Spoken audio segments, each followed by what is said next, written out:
श्री राम। राम जन्मभूमि तीर्थ क्षेत्र तेना द्वारा आयोजित 492 वर्षनो संघर्ष हिंदू समाज करतो रह्यो छे।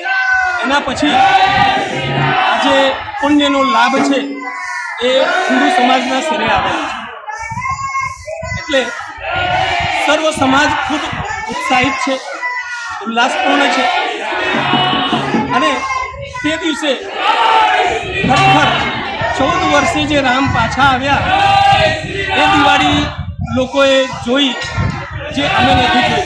પણ આ દિવાળી એના કરતાં પણ હિન્દુ સમાજ ખૂબ ભવ્યતાના સિરે લઈ જશે અને આના દ્વારા હિન્દુ સમાજ જાગૃત થવાનો છે। રામ જન્મભૂમિ અયોધ્યામાં મંદિર નિર્માણનું કામ અંતિમ તબક્કામાં છે અને 22 જાન્યુઆરીએ રામલલ્લાની પ્રાણ પ્રતિષ્ઠા થઈ રહી છે। ત્યારે શ્રી રામ જન્મભૂમિ તીર્થ ક્ષેત્ર દ્વારા ભારત અને વિદેશના લોકો પણ જોડાશે। 100 કરોડ હિન્દુ પરિવારને રામ મંદિરના દર્શન કરવા માટે નિમંત્રણ આપવા માટેનું આયોજન કર્યું છે। શ્રી રામ જન્મભૂમિ અયોધ્યાથી પૂજિત અક્ષત કળશ અયોધ્યામાં બિરાજમાન થનારા રામલલ્લાની ભવ્ય પ્રતિમા માટે અમદાવાદ શહેરની 15 સોસાયટીએ ભવ્ય કળશ યાત્રાનું આયોજન કરવામાં આવ્યું હતું। સઘન ફ્લેટમાં કળશને વધાવવા માટે યુવતીઓ માથા ઉપર કળશ મૂકી પધરામણી કરી હતી। ત્યારબાદ અલગ અલગ સોસાયટીમાં દરેક ભક્તોએ દર્શન કર્યા અને ટ્રેડિશનલ કેસરી રંગના વસ્ત્રો પહેરી રામધૂનના જયકાર બોલાવ્યા હતા। જેમાં આજે 24 ડિસેમ્બરે રવિવારના રોજ સવારે 8 વાગે પધરામણી કરવામાં આવી હતી। જેમાં મોટી સંખ્યામાં લોકો